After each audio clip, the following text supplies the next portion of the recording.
nagulat kayo bakit mukha akong lalaki.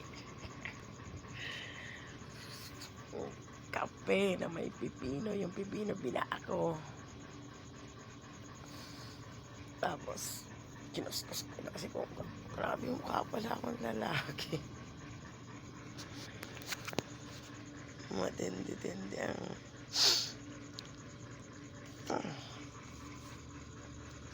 sagwa. Ang sagwa. Ay, pa natira. Tingnan natin yung result ng ginagawa ko.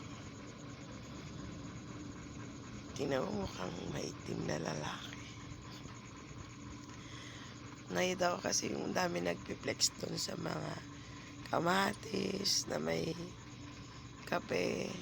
Ito naman pipino. Pakita ko sa inyo guys. Para maiba naman. Ito siya. Lagay ko dito, sabay ka na niya. Tulad ko